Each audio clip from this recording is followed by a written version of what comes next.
Kullastandard, Mait Krauni podcast.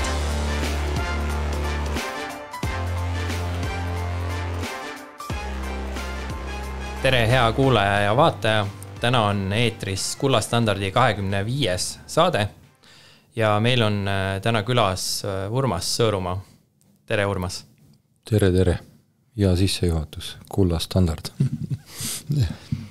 Ma eile mõtlesin, käisin jooksma, siis ma mõtlesin, et kuidas ma nagu seda saadet võiks alustada. Ja siis mul tekkis palju erinevaid mõtteid. Ja no see, mis sellele oli see, et no sa oled hästi palju asju teinud ja siis sind võib nagu hästi paljudel erinevatel viisidel defineerida, eks ole, või mingit identiteeti omistada siis. Peaaegu, et nagu poliitikat võin kõikidel teemadel rääkida. Iseasi kui sügavalt muidugi. Et minu esimene küsimus tegelikult olekski see, et kes sa oled? Kuidas ise vastaks sellele küsimusele?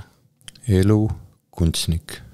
Elukunstnik. Jah, ma selle nimetuse omale ise panin mingi aeg tagasi, et elu ongi üks suur meeltemäng ja kunst, et ise me loome ja kujundame seda. Et nagu põhimõtteliselt üks suur mäng? Noh, ma arvan küll, et elu ongi üks suur meeltemäng. Et kui tugevalt me suudame oma meelega luua ja siis me loome selle välises maailmas ka. Ja see Kullastandard oli siin just siukene hea asi, eks me püüame ikka ju kus kuidagi aru saada, et mis energia, mis sellele energiale nime mis nimetusest panna sellele, kus see loomine siis pihta hakkab, et noh, inimesed mõtlevad südamest ja mõtlevad vee voolamisest ja kindlasti on üks minu jaoks üks siuke kulla algmolekul on üks ka selline moodustis, mis tegelikult, kus hakkab uus loomine pihta. Kui ma tahan mingile asjale oma siukest meelega loodud kirjeldust panna. Ja no see kulla molekul on selline, et tal on olemas kõik rahaomadused, mis rahaomadused peavad olema, eks ole. Ja siis ta selle tõttu on ka selline jõukuse ja väärtuse säilitaja sümbol. Et füüsikalised just omadused annavad talle selle nagu siis kullale.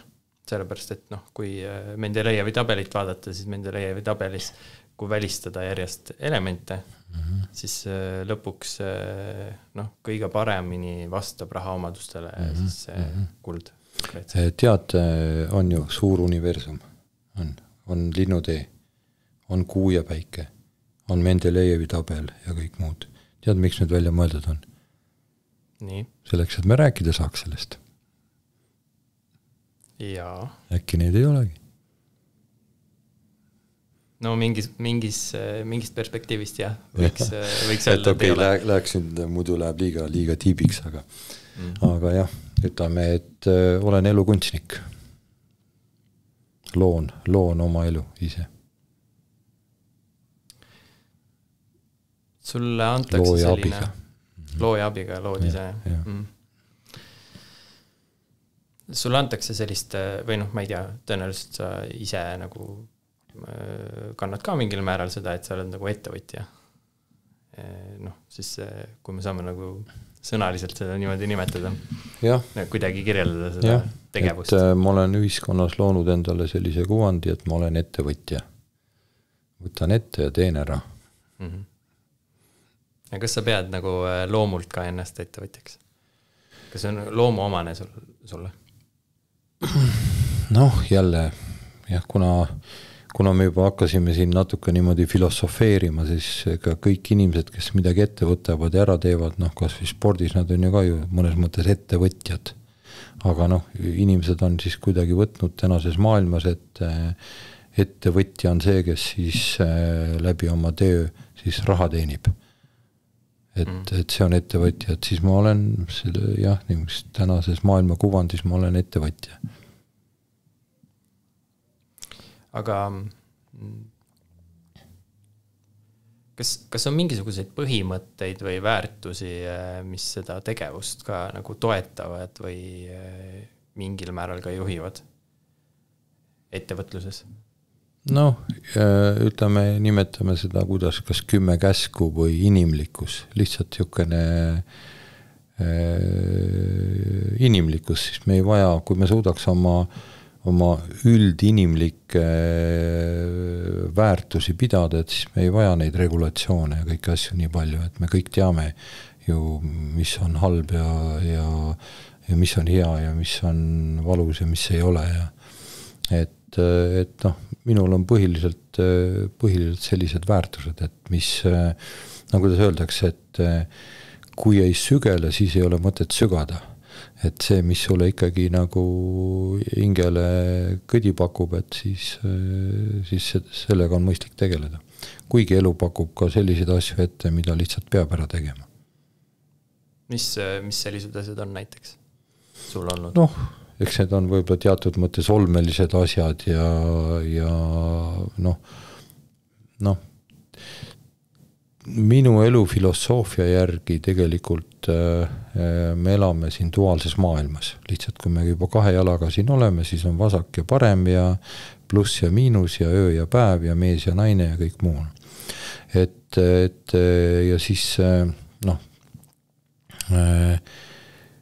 tegelikult ütleme, et kui olla sinna tasakaalu lähedal ja kui see tasakaal on täiesti saavutatud, siis sinu aeg on siin maailmas otsas. Või vähemalt lõpeb sellel momendil. Aga seni, kuni sa oled tasakaalutu, siis sa proovid väliste asjadega seda kõike õigustada. Ehk ma ütlen, et kõik suured majad ja maailmarekordid on tehtud kiiksuga inimeste poolt. Et tõestada sellele maailmale, et ka nii saab. Aga kas on olnud mingisugune projekt või ettevõtmine, mis on, et sul ongi selline tunne olnud, et sa ei saa lihtsalt seda tegemata jätta, et see ei ole võimalik?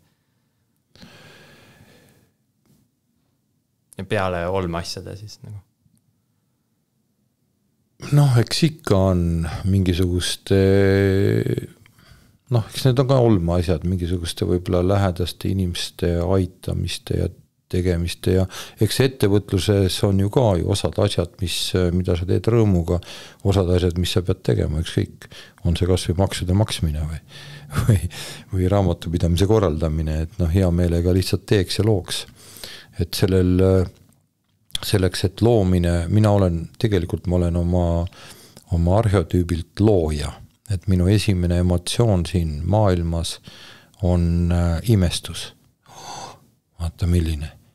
Järgmine hakkab kohe, mida siin kõike teha saab.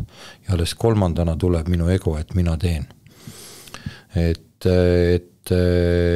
üks siis imestusega loomine saab päriselt teoks, seal on vaja teha ka tegelikult neid asju, mis ei ole sulle võib-olla loomupärased. Et unistus teoks saab, siis tuleb see ka teha teoks füüsiliselt. Kui sa unistad müüri laduda, aga müüri ladumine ei ole sinu, või tähendab unistad maja ehitada, siis tuleb ka müür laduda. Aga võib-olla see ei ole sinu tugevam tegevus, aga selleks, et unistus teoks saab, tuleb ära teha. Sa ütlesid, et see esimene tunne on see, et imestusega vaatad seda, mis ümber on, eks ole. Kas see mõnes mõttes ei ole universaalne inimeste puhul, et kui sa nagu ütleme nii, et kui sa nagu piisavalt tugevas kontaktis oled, siis sa iseendaga, siis sa hakkadki maailma niimoodi nägema? Ma arvan, et ma ei tea. Noh, nagu ma ütlen, kõik on nii, nagu me räägime, nii me oleme siia kuidagi kujunenud ja harjunud. Ma olen küll aru saanud, see on natukene tulnud astroloogiast selline arusaamine, kellel mis juhtivad planeedid ja kuidas ta päriselt on, ma ei tea. Aga on osad inimesed küll, et kui ta ennast seal ära ei tunne, et mina teen, no siis ta vaatab sellest tuimalt mööda või võib üle sõita. Et kõik me oleme erinevad ja noh, kindlasti midagi on meil ühist, aga kõik me oleme erinevad. sa arvad, noh, muidugi, kui sa küsisid, see on nagu väga niisugune deep küsimus, et inimese ju kõige esimene instinkt siin või üldse nagu elusolendi, esimene instinkt on niisugune, vaatab, et mis siin nagu huvitavat on. Noh, järgmine hakkab juba see, et okei, võiks maitsta ka. No ja siis nii edasi. See tundub, et on meil ikkagi ühine.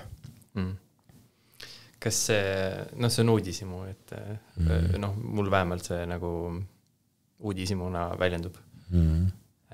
Sa rääkisid sellest astroloogiast, puudutasid seda natuke, kuivõrd palju sa usud seda ja miks see nagu üldse teema on? Et ma ise nagu ei keskendu sellele või ei vaata seda üldse. Et selles suhtes, et seda seost ma teadvustan, et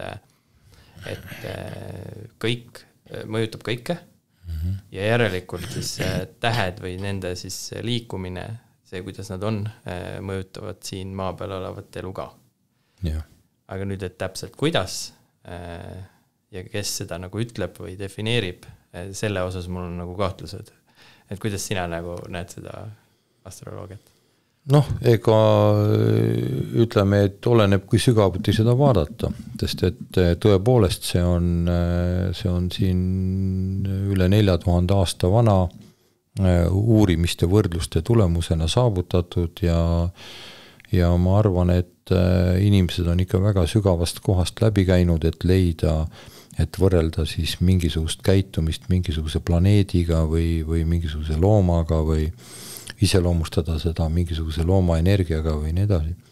Et ma ütlen, see on küll olemas, aga me tihtipeale kipume andma hinnanguid hästi pealiskaudselt, et ma ei tea, lõvidel on nii või nüüd see planeetide seis mõjub sellele täpselt nii. Miks me kõik oleme erinevad? Sellepärast, et ma nüüd arvan, et kui ma nüüd ei eksi, meie umbes üsna mitmesajale miljardile rakule pulseerub universumist vastu igale rakule üks täht. Osad on võimsamad ja suuremad ja lähedasemad, osad on kaugemal, aga me hingame ja pulseerume koos selle universumiga.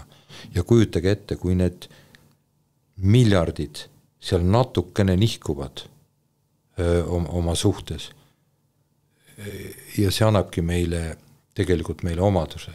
See on astroloogia järgi. Ja nüüd öelda kuskilt, et 12 sodiaagi märki näiteks, et siis Eestis on 1,2 miljonit inimest, et meil on 100 000 lõvi ja 100 000 seda, siis see 100 000, iga inimene on nii erinev, et need võivad olla väga erinevad, aga me tihtipeale anname astroloogilisi hinnanguid, ütleme, et lõvidele on nüüd see nädal see ja neitsidele on see õhtupoolik see. Ja see on nagu nii üldine, et ma ütlen, et mina, kes ma olen astroloogiat õppinud ikkagi nagu üle keskmise huvi tundnud, siis ma tean täna, kus on meri või kus on mets või kus on linn, aga et meri on iga päev isesugune ja mets võib olla ka hoopis isepärane. Et vähemalt ma ei aja linna ja merd segamine omavahel. Sellisel tasemel. Jah, aga ka sellisel tasemel ma arvan, et sina võib-olla mitte, aga enamus inimesi tunnevad sealt ikkagi midagi ära enda kohta ka. Ma ei ole selle peale nagu nii palju sinna mõtlemise energiat pannud, ütleme nii, või ütleme nii, et tunnetuslikku, et kas nüüd on mingisugune mõju või mitte. Seda ma küll usun mingil määral, et see hetk, kui sa sünnid, et see, mis aastaaeg on näiteks väljas, ja seda mõjutab ju konkreetselt astroloogia, et see mõjutab suht palju, et inimese elu. See on ka loogiline nagu seos. Küllaltki loogiline seos. Nüüd, aga kas sa, kui saladusele, mis siis sina oled, mina olen novembri lõpus sündinud, mis see siis ütleb? selline hingede aeg, pime aeg.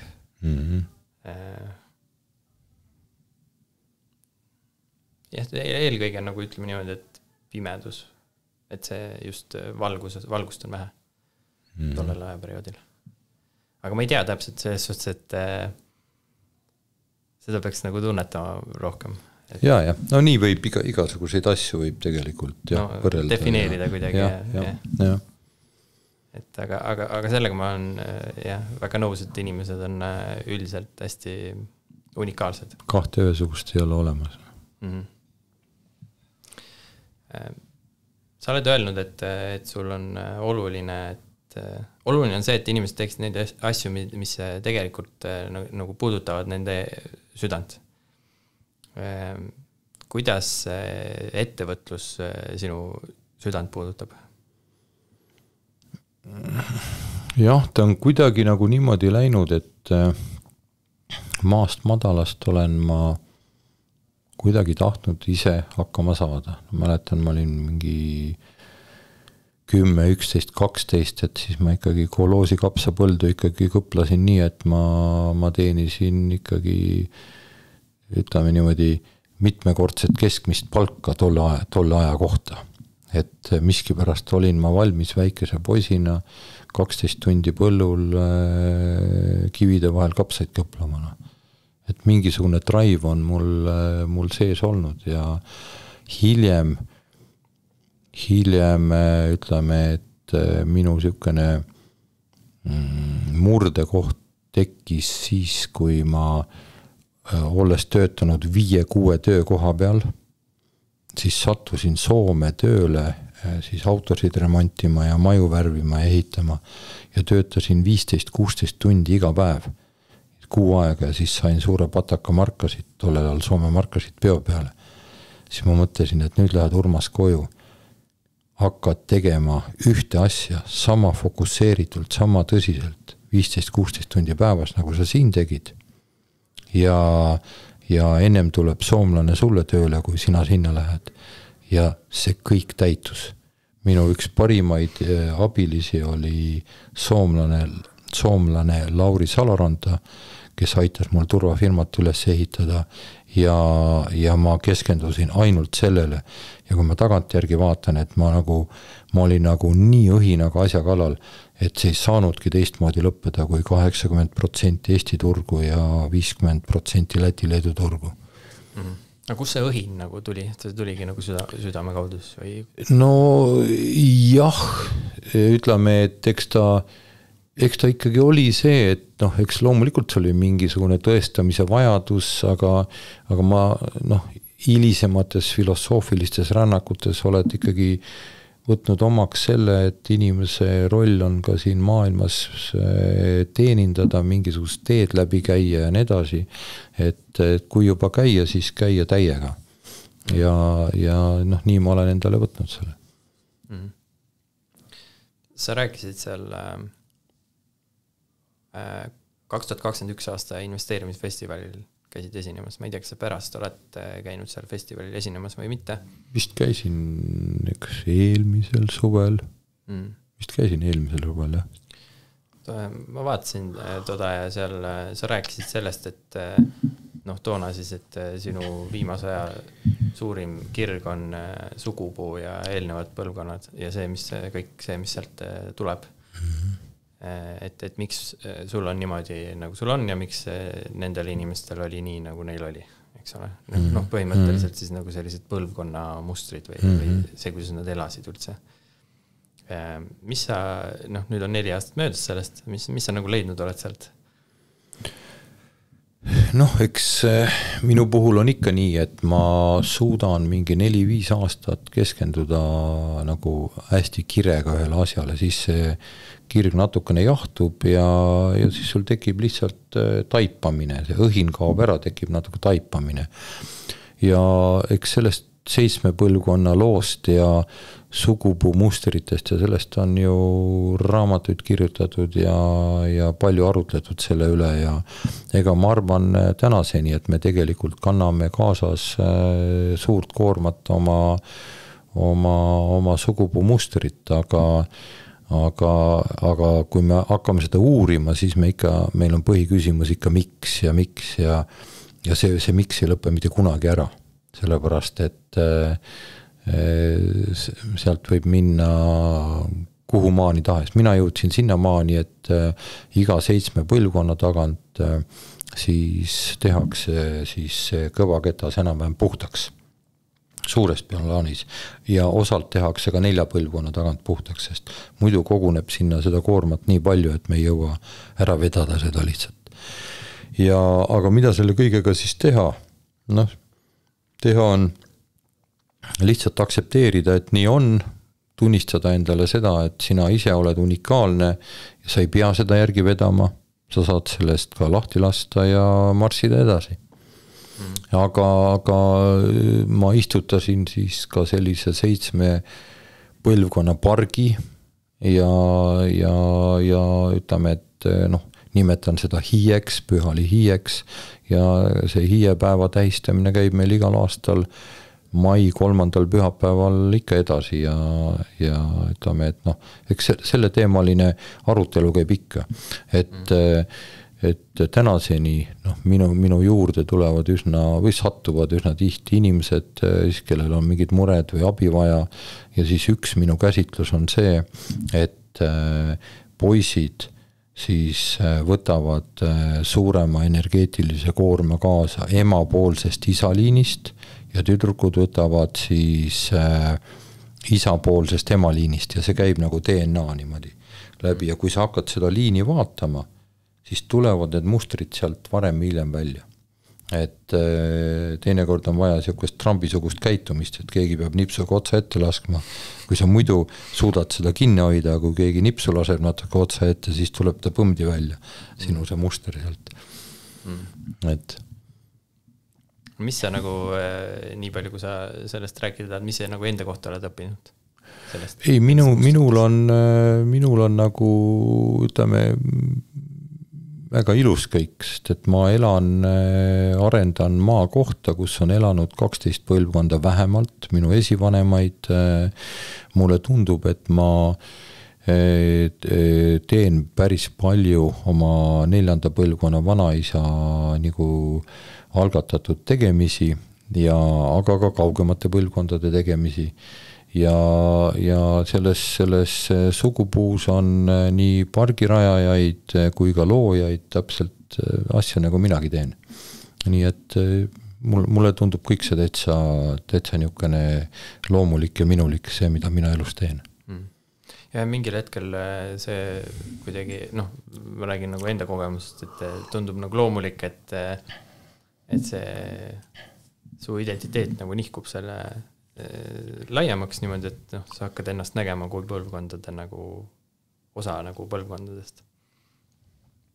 Ja see on nagu üks põhjustest, miks nagu Eesti üldse iseseisvaks sai, eks ole, et me hakkasime nagu teadvustama seda ja siis omakorda rahvusena on ju, et laiemas kontekstis. Jah, ainult nii, ega riigi tegemine ei käi, nii nagu praegult tahetakse teha ülevalt poolt, et loome sõjaväe, teeme, kehtestame maksud ja siis kõik käib riigi tegemine nii. Riigi tegemine käib natuke teiselt poolt, nagu minu hea tuttav Kristjan Järvi ütles, et ennem tuli ikka Koidule ja Kreutzvalt ja sinna peale tekkis riik, ehk ennem tekib vaimsus ja siis muud asjad tekivad ise, mitte vastupidina. Kas see on nagu, kuidas sa vaatad seda, et kas see on nagu meil siin natuke tasakaalust välja läinud või meil on ta ei tule nagu selle juurtest niimoodi kasvava vaid nagu meil on siin maailmas on paljud asjad tasakaalust väljas või nagu ütleks isegi, et tagurpidi ja ma toon kõige lihtsama näite. Ütleme, universumis on kõik olemas. Mineraalid, rohud, antioksüdandid, ka antibiootikumid looduslikud, kõik on olemas. Nii. Ja kujutage ette nüüd, inimkond on viidud sinna maani, et me seda nimetame alternatiiviks. Ja see, mida inimene oma peaga välja mõtles, see on nüüd ravim. Tegelikult on ju vastupidi. Kõik on looduses olemas ja kui inimene nüüd oma laiskusest või saamatusest või teadmatusest ei suuda seda loodusest üles otsida, mõtles peaga välja alternatiivi. Nüüd on viinud selle nii palju, et see on ravim ja see, mis looduses on alternatiiv. No, see on lihtsalt üks näide, kui lihtne on pöörata asju täiesti teistpidi. Ja nii me vaatame paljude eluasju, nüüd me mõtleme, et riiki tehakse nii, et kõigepealt võtame, lööme postid maasse, sõjavägi ja maksud ja kõik muu, et siis on nagu tugev riik. Tugev riik hakkab vaimsusest pihta, a la Koidula Kreutzwald, ja sinna peale tekib juba riik. Ja seda sellest on võib-olla raske aru saada. Aga. Jah, kui ise nagu endal see nagu kontakti nii palju ei ole sellega, siis on võib-olla keeruline aru saada. Aga jah, et mina näen seda, et see on nagu valitsejad võtavad nagu seda, et neil on antud nagu mingisugune mandaat ja nad nagu, ma nagu kirjeldaks seda nagu vastutustunde puudumisena. Et võib-olla selles osas, et just nimelt ei teadvustada seda, et kus see nagu välja kasvab. Ja seda, ütleme, et see on kõik nagu, ütleme, et on nagu on, seda mandaati pole keegi antud. See on reeglina rahva lollitamise tulemusena saadud. See on teatud inimgruppidega mingi manipuleerimise mängu tulemusena saadud. See on poliitika tulemusena. Mis on poliitika? See on laveerimise kunst. Tegelikult, et kui see oleks nagu nii, et külavanem on kõige autoriteetsem külamees ja riigivanem on kõige autoriteetsem riigimees, ilma manipuleerimata, vaid oma inimlikku elu elades, siis ta oleks enam-vähem õige. Aga meil saadakse kahjuks see teistpidi. Selle kohta on vist see sõna riigimees. Et kas meil on üldse alles neid või... eks me võime seda ju vaadata, kirjeldada, ütleme, et meile tundub, et jääb nagu millestki puudu, jääb sellest vaimsest poolest puudu. Mis selle jaoks vaja on selles suhtes, et nagu, kui mina vaatan nagu ühiskonda nagu tervikuna või kui ma näiteks vaatan haridussüsteemi. See haridussüsteemis enda kogemuse põhjal, 12 klassi käid seal koolis, eks ole, ja see järeldus, millele ma hiljem siis jõudsin, et kui mind siis sealt koolist välja visatakse ja nüüd ma pean siis nagu seda mingit täiskasvanu elu hakkama elama, eks ole. Siis mina jõudsin järeldus, et mis seal nagu väga olulised asjad elus, aga koolis praktiliselt mitte midagi ei räägitud. Jah. Ma võin neid loetada ka. Sa panid ikka praegult ikka nagu täiesti nagu selle hea naelapea pihta. Sest et mina olen oma lapsed saatnud kõik, kes vähegi on valmis minema gümnaasiumisse, Sveitsi või Londonisse ja tead, mis seal muutub. Muutub täpselt see mõtlemine. Seal pannakse kohe sul 10. klassist see, et sa mis sa elus tahad, kus ülikooli sa tahad, valisid, siin on nagu variant sinu alale näiteks, ma ei tea, 10. Sinna saad nende ainetega, sinna nendega, siis sa hakkad mõtlema. Mul on seda vaja selleks, et ma tahan sinna. Nii. Mitte nii, et ma tuupin neid valemeid pähe selleks, et eksamil läbi saada, aga ma teen seda selleks, et ma tahan jõuda sinna maani. Ja hoopis muutub inimeste nagu see nagu arusaam eesmärk elust, et ma tean, et ega ma sellega, et Eesti suurim väljakutse on tegelikult haridusreform, et ega ma sellega nagu väga populaarne ei ole, sest enamus Eesti ühiskond arvab, et hästi tehtud PISA-testide tulemusel me oleme maailma parimad. Siis kui see täna nii on, siis aga mina nii ei arva. Mõtet midagi muuta. Siis ei ole mõtet, siis on hästi kõik. Aga tegelikult ma täna nii ei arva. Ma arvan, et inimesele tuleb maast madalast hakata õpetama juba nii, et et tahtmisel on kõige suurem jõud. Tahta midagi teha, tahta terve olla, tahta oma riiki kaitsta ja nii edasi. Et kui sa tahad terve olla, siis ei ole ravimeid vaja. Sa oled ilma nendeta terve. Kui sa ei taha, siis ravimid ka ei aita. Täpselt samamoodi on. Kui sa riiki kaitsta ei taha, siis padrunid ei aita. Et tahtmine peab olema seal taga igal juhul. See, mis mina nagu olen hiljem mõelnud, on see, et sealt on nagu kooli, ütleme nii, et sa tõid selle näita, et siis näidatakse sulle nagu, et mis suundi sa saad valida, et või mida sa üldse valida saad nagu kooli alguses. Aga noh, ma ei ütle midagi nagu gümnaasiumi kohta, kus ma käisin, mulle nagu väga meeldis seal ma leidsin nagu väga head sõbrad omale sealt ja nagu hea ettevalmistus oli tegelikult. Aga see, mis ma nagu üldiselt, kui ma vaatasin, siis oli nagu mõnes mõttes puudus jõuka vaimne tervis, eks ole, psühholoogia, enesejuhtimine, emotsioonid, kõik sellised asjad, mis on väga olulised nagu täiskasvanu inimese jaoks, et nagu koolis ei valmistata üldse ette selle jaoks. Ja siis on näiteks raha juhtimine ja ettevõtlus, sellest nagu praktiliselt ei räägita mitte midagi. Nüüd juba vist on tulnud see investeerimise teema ja niimoodi koolides palju rohkem, see rahatarkuse teema. Ja üldse sellised, ütleme niimoodi, et tervikuna nagu vaimsus, et kuidas nagu selliseid kogemusi tõlgendada üldse või mis need tähendavad üldse. Ja siis ka mis viimane asi, et toitumine näiteks ja selline füüsiline tervis, et kekatunnis, et kui sa jooksed piisavalt kiiresti, saad 5, kui jooksed piisavalt aeglaselt, siis saad 2. Et seal nagu muud eriti ei olnud nagu, et kuidas, mis on nagu normaalne toitumine või selliseid teemasid nagu ei puudutud. Vanasti oli siukene ilus sõna, see oli nats nagu nõukaaegne, aga keha, kultuur. See oli palju laiem mõiste kui liikumisharrastus. Liikumisharrastus on natuke liiga kitsas mõiste. Et oota, meil on siukene parteiline või poliitiline nagu moodustis nagu rohelised. Vist ikka ingitsevad kuidagi.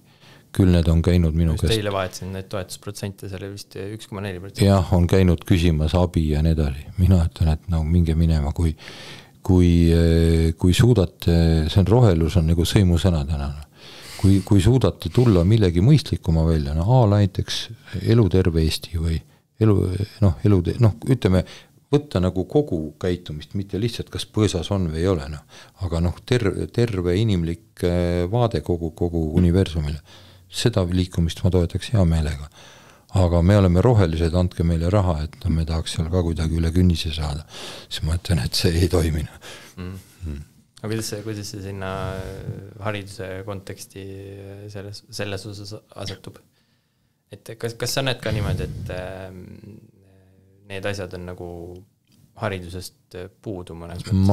Ma olen väga seda meelt, et kui võtta nüüd riigi poolt vaadatuna, siis riigi poolt, kes tegelikult niimoodi lähtub siin nagu läbi käskimise, siis inimese elukaarel on üks periood, see on kooliaeg, kus sa saad öelda, sa pead kooli minema, sa pead matemaatikat õppima, sa pead võõrkeelt õppima, teist võõrkeelt valikainena pead ka õppima. Nii. Ja kui sa seda teed halvasti, siis mitte midagi ei juhtu. Nii.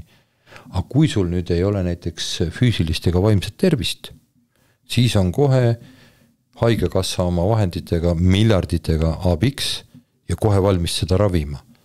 No ükski normaalne inimene sellises olukorras ei peaks tegema nii, et jätab ütlemata koolijuts. Et selles koolipõlves sa pead kujundama endale tervislike eluviiside harjumused. Ja tegelikult on ka statistika olemas ja teadmine tegelikult meie kõikidel juhtidel või enamustel, et kui inimene, et mida on vaja teha selleks, et kujuneb harjumus. Harjumus tähendab seda, et sa pead tegema vähemalt 21 korda järjest midagi, siis sa muutud sellest sõltuvusse. Ehk koolis on see nii, et kui sa teed 5-6 aastat midagi, teed sporti näiteks, nii, siis selleks 80% juhul sa jätkad sportliku eluviisi ka hilisemas elus, kui see sul kujunes. Nii, mitte samal alal võib-olla, koolis võib-olla jooksid, maadlesid, hiljem hakkasid tennist mängima sõpradega või padelit või midagi muud. Kõik teavad seda ja keegi midagi ei tee. Kõik teavad, et koolis on või pooled inimesed on vaimsete häiretega. Ja ainuke, mida siis riik suudab välja öelda, on see, et peab psühholoogi juurde panema. Et me elame natuke siukses imelikus maailmas, nii et ma ütlen, et ikkagi koolipõlves peab kujundama inimesele pigem harjumisi ja oskusi elus hakkama saada ja noh, piltigas lugemise ja rääkimise oskust ja abi otsimise oskust, aga ülejäänud muu tuleb talle ise. See on mõnes mõttes kogu kultuuri või kogu ühiskonna arengu etapi küsimus mõnes mõttes. Jah, nii et kahjuks minu käest on küsinud, ei ole õpetajaid ja asju, mis nagu suudaksid tegeleda, ma ei tea, näiteks vaimsuse või suudaksid seda konteksti ka luua õpilastele, siis ei saagi ju. Jah, et ei ole ühiskonnas ei ole sellist liidrit, kes suudaks tegelikult rahvast natukene püsti tõsta. Sest tegelikult on pilt nii, et mis on siis liidri variant. Kui liider läheb rahva ette, siis on tegelikult variant, kas sa suudad rahva tõsta enda poole või kukud ise näoli sisse. Siiamaani on kõik kukkunud sinna sisse, siis hakkab seal laveerima. Pensionärile seda, ma ei tea, lastele seda ja autojuhtidele keskmist näppuna. Ja see üks peamisi asju minu arust, mis koolis ikkagi treenitakse, on see, et tegema asju niimoodi, nagu sult oodatakse, et sa peaksid tegema. Siis vastama ootustele. Ja. Seal investeerimisfestivali seal esinemisel sa tsiteerisid seda Marcus Aureliust ka, seda raamatut ise endale. Kus rääkisid, et hetkes olemine on oluline ja ühiskonda tagasi panustamine. Et Aureliust vist saab pidada selliseks stoitsismi populariseerijaks, et kui palju see filosoofia sind mõjutanud on ja Aurelius ise, et kas on mingid väärtusi või midagi sellist? Küllaltki, mul tulid praegu aurutades näiteks külmavärinad peale, ju mul sealt poolt on, ma olen nagu arvanud, et sealt idamaadest, Bütsantsist ja Araabia maadest mul ikkagi mingisugused, ma tunnen seal kuidagi ennast ma tunnen, et sealt tuleb mingit tiidset tarkust. Ja üsna tihti on meil arvamus arvata, et nüüd tänapäeval on ütleme targad ja kõik need eelmised olid nagu vaevu kuidagi ringi komberdasid. Siis kui sa ajad tehnoloogia arengut sassi. Et ma arvan, et meist on aegade jooksul olnud ütleme targemaid ja keskendunumaid ja arenenumaid põlvkondi ka. Isegi kui see võib-olla on, ma ei tea, kui palju miljonid aastaid tagasi või tuhandeid aastaid tagasi. Mis sa sellest perioodist nagu oled võtnud kaasa või sellisest nende aastatuhandete tagusest perioodist või kellelt või mis sealt nagu, mis sealt saada on, mida praegu nagu ei saa ühiskonnast?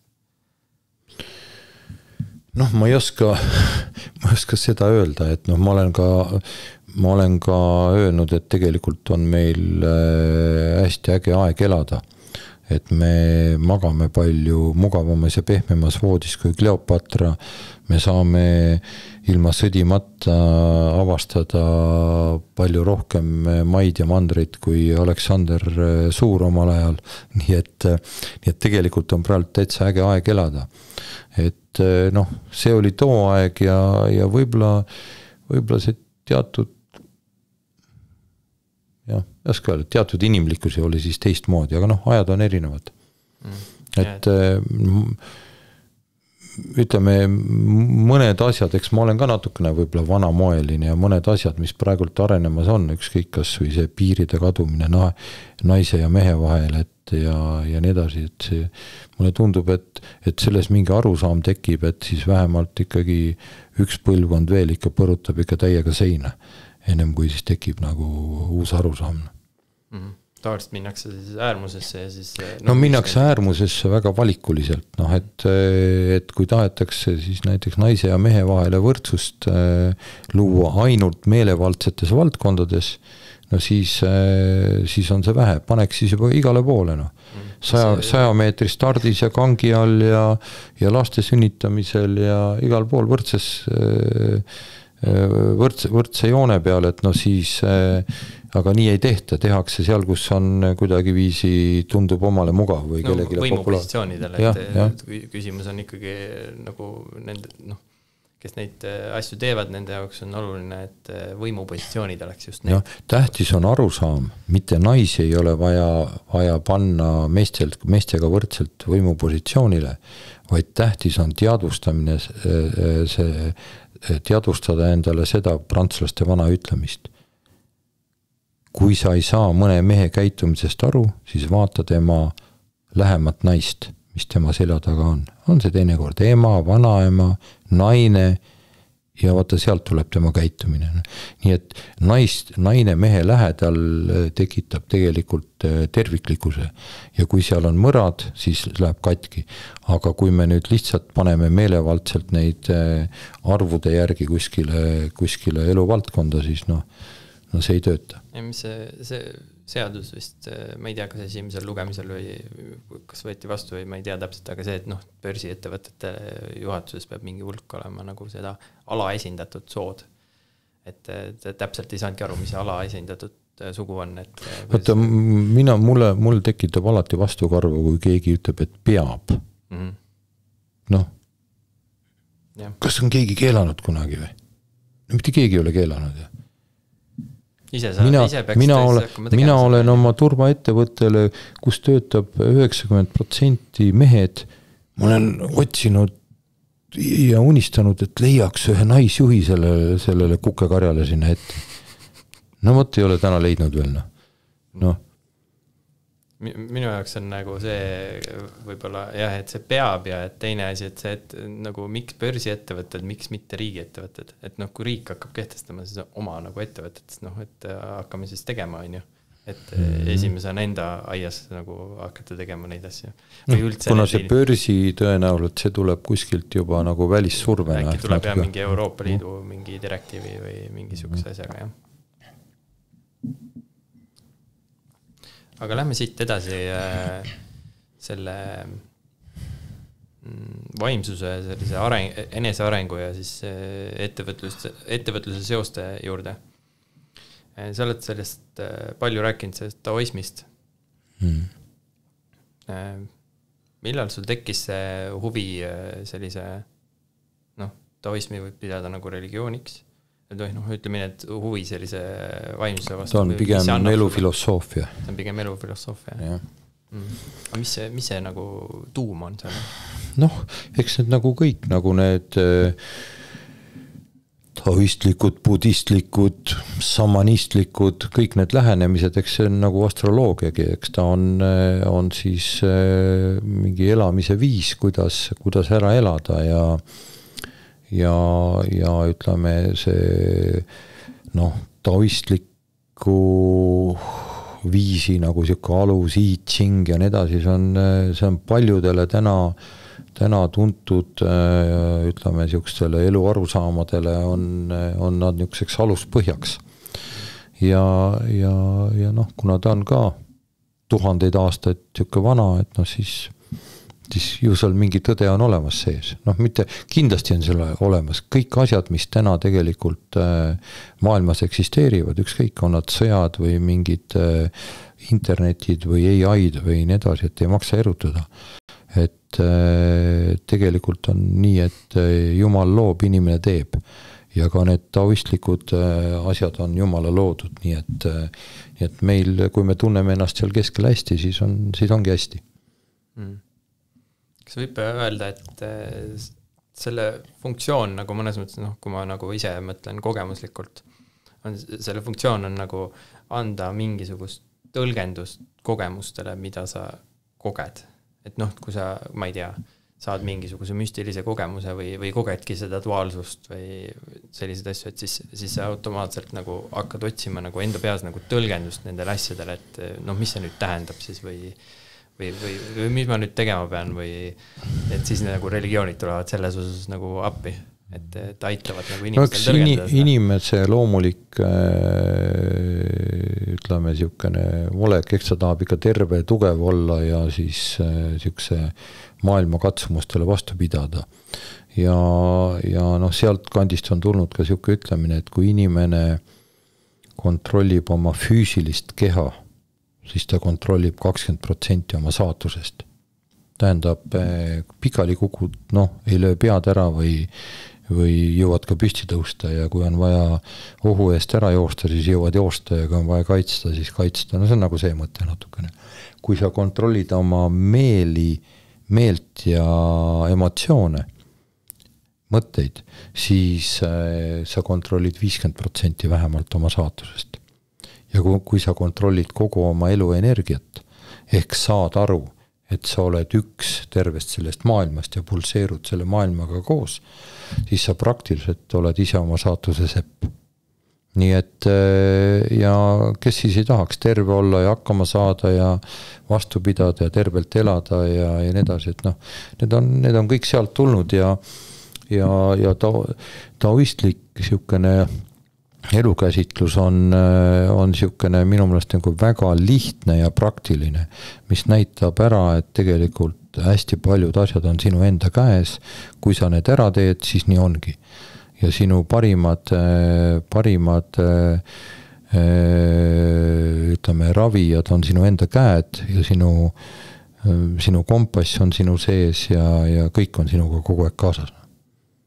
Et nagu tööriistad on olemas. Jah.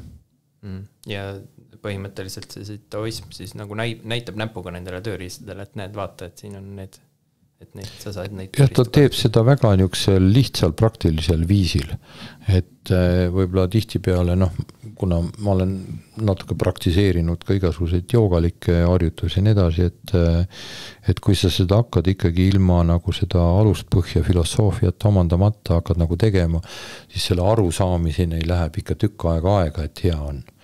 Aga noh, taoistlik arusaam, ta seletab seda minu jaoks nagu kuidagi lihtsamalt. See tao vist tähendabki nagu teekonda. Ja see on teekond, jah. Tähendab, ta ütleb, no üks hea siukene küsimus, et kui palju on maailmas taoistlikke filosoofilisi meistreid näiteks või tegijaid või meistreid, jah. Ja mis defineerib meistri? Noh. Umbes nagu mungad, kes viis nii palju, tegelikult õige vastus on, et nii palju kui on tegijaid. Me kõik ise defineerime, me kõik ise teeme. Või noh, öeldakse isegi, ma ei ütle isegi meister, aga sellised filosoofilisi suundi. Pigem õige küsimus on see, et kui palju on maailmas taoistlikke filosoofilisi suundi. Nii palju kui on tegijaid, ehk ei ole kahte korduvat asja, iga üks on ikkagi natukene nagu omas. Tähendab, ütleme, et see sama, mis me alguses rääkisime, et kõik on unikaalsed. Jah, nii nagu minu hea õpetaja Mantak Sia ütleb, et tähtis on, tähendab, ütleme, see, mida mina räägin, on tõde ainult täpselt nii palju, kui sina sellest aru saad. See ei ole see tõde, mida mina sulle räägin. Ma räägin sulle ühte juttu, aga tõeks muutub ta sinu sees. Noh, kui ta filtritest läbi saab, eks ole, edukalt, et siis võib muutuda tõesti, jah. Mis need praktikad on, mis sa ise teed? Sellised... Eks ma püüan ikka igal hommikul natukene teha, nagu kõige lihtsamad taoistlikud asjad on see, et ütleme, sinu keha on sinu hinge kodu ja kui sa sinna tahad siseneda, siis koputa, patsutad oma keha vaikselt läbi. Nii, järgmine on see, et paned pumbad tööle, raputad. Kõik liigesed asjad, kõik on tegelikult inimese pumbad. Ja ka näiteks, et südamel kerge oleks, et ennem kui sa voodist püsti tõused, siis siruta oma jalgu ehk pinguta oma säärelihast. Ehk see on alumine pump, et siis sa annad märku, et võiks nagu altpoolt ka südamele verd pumbata natukene. Et noh, need on nagu kõige naksed lihtsamad asjad ja siis mõningaid muid harjutusi ka juurde, mis siis niimoodi energiat liikuma panevad ja nii ongi. Ja natuke peab füüsilist ka tegema, et ikkagi keha vormist püsiks. Mis see füüsiline, kas teed mingisugust trenni või? Mina olen juba tegelikult, ma arvan, 10 aastat piirdunud sellega, et teen niisuguse näppude peal surumisi, natukene kõhulihaseid, ma ei tea, mingid kükke, hüppan maast õhku natukene, mingid niisugused lihtsad asju, iseenda kehaga. Teinekord, kui jaksad, tõmbad lõuga ja vahest sõidad jalgratast ja vahest jooksed ka natuke. Sa oled rääkinud sellest, vist see tulebki sellest taoismi perspektiivist suuresti, et nendest elementidest 5 elemendist, jah, metall, maa, vesi, tuli, õhk. Mis need tähendavad ja kuidas need nagu materialiseeruvad selles maailmas? No eks see on jälle ka saadud samamoodi, see on, põhimõtteliselt see ongi tegelikult niisugune taoistlik astroloogiline käsitlus läbi 5 elemendi. Ja näiteks igal inimesel on selle käsitluse järgi siis oma juhtiv element, minu juhtiv element on tuli, tulele järgmine, see on nagu selles tsüklis siis, kui tuli järgmine on maa, eelnev on puu, tulele eelnev on puu, kui puu ära põletada, siis on tuhk, maas on mineraalid, metalli sulab veeks ja veest kasvab puu. Ja nii nad on oma siis toetavas tsüklis, on oma kontrollivas tsüklis, näiteks ütleme, tuli kontrollib metalli, on alati nagu niisugused ähvardab ära sulatada, metall kontrollib puud, ehk piltlikult öeldes kirbes, tekitab puule kogu aeg natuke hirmu, et äkki ühel hetkel lööb, et pean kaitseseisundis olema. Ja siis on neid suhteid omavahel seal võrrelnud ja teinud, et mina ise olen, minu juhtiv on siis yang ehk taevast tulev tuli. Ja nüüd tuleb see, mis sa alguses küsisid, et kuna ma olen novembris sündinud, siis on vesine aeg, ehk ta saab tuli saab natukene nõrgendava aspekti. Ehk ta on lihtsalt vesisel ajal.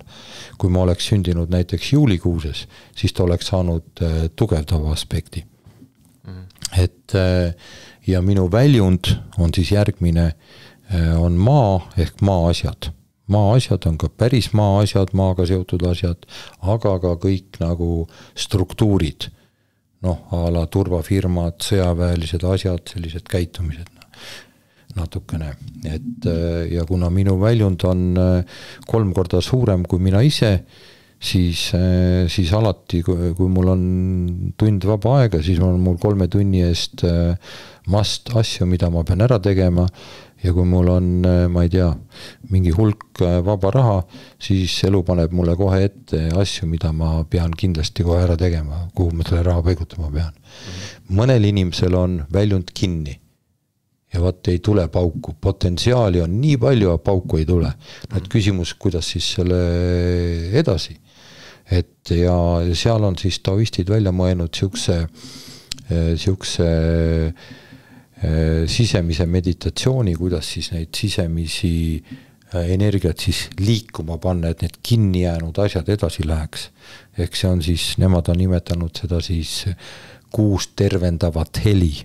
Et ma siis oma energiat lükkan ikkagi liikuma, et tuleenergia liigub maa poole, maa oma metalli poole, jää sinna kinni, sealt vesi ja sealt puu ja nii edasi, et ringlemine käiks. Et kõik seisma jäänud energiat tekitavad haigusi, see on nagu kõik seisma jäänud asjad lähevad hapuks. Samamoodi on nagu nendega, nii et siuke hästi lihtne käsitlus ja ütleme, nagu öeldakse, siililegi selge. Et kõik on nagu tsükliline ja kui see tsükli nagu kinni paned, siis nagu ei ole enam loomulik, eks? Jah. Kuidas selle tasakaaluni siis jõuda? Ma saan aru, et see... Muuseas Mantak Chia tuleb 25. veebruaril siia ja tõesti äge mees, tõesti äge mees, üle 80 aasta vana, nii et tasub kohtuma tulla, ei tea, palju kordi ta veel tuleb. Kes see? Mantak Chia. Mantak Chia on lääne maailma siis ütleme, et praktiliselt tuntum ja mõjukaim ja ta on üldse kogu vaimse maailma juhtivate mõjukate inimeste hulka nagu siis valitud. Ma ei tea, kuidas seda valiti, aga igal juhul ta on. Nii et see õpetaja tuleb siia. Tema on taoistlik liider läänemaailmas. Tema ütleb vabalt, võib-olla ja kindlasti on seal kuskil mägedes koopas temast sügavamaid ja kogenumaid, aga ei saa tema teist aru ega teie temast aru. Te ei pääse talle lähedalegi. Millal tuleb see järgmine aasta veebruar? Ta nüüd, 25. september tuleb Tallinna, nüüd sellel aastal. Kas see on sinu poolt korraldatud üritus? See on minu poolt, jah. Ta on minu väga hea tuttav. Ja siin samas Tallinnas? Tõenäoliselt seal Pühali heaolu keskuses maal. Kas see koht on ka sinu loodud või? See ongi minu sünnikodu, kus on siis minu 12 põlvkonda, mida ma siis omal moel järgi vean. 12 põlvkonna energia. Kas see on see sama koht, ma nägin mingisuguses videos mingit Shiva kuju, mis oli mitu tonni kaalus? Jah, 2,7 tonni. Jah. Aha. Siis mul tekkis kohe selline mõte, et küsida seda, et meil on siin metsad, eks ole, metsas on kukeseened ja kärbseseened ja linnud laulavad, eks ole, ja me oleme nagu loodusrahvas oma olemuselt, nagu metsarahvas. Kuidas see Shiva kuju nagu siia Eesti metsade vahele sobib? Miks ta ei sobi? Küsimus on, see on nagu niisugune küsimus, et ega kõik, mida me endale nagu ette seame, et see Shiva kuju on, minu jaoks on ta üks näide sellest, et ta on üks jumalus. Need jumalused on kõik ühesugused, samamoodi võib küsida, kuidas Jeesus Kristus, kuidas igasugused Buddha kujud, mida siin on ka küll ja küll, šamaanid näiteks kuskilt võib-olla majad maailmast. Tegelikult, kui me hakkame neid kõiki sügavuti vaatama, siis nad kõik on üks.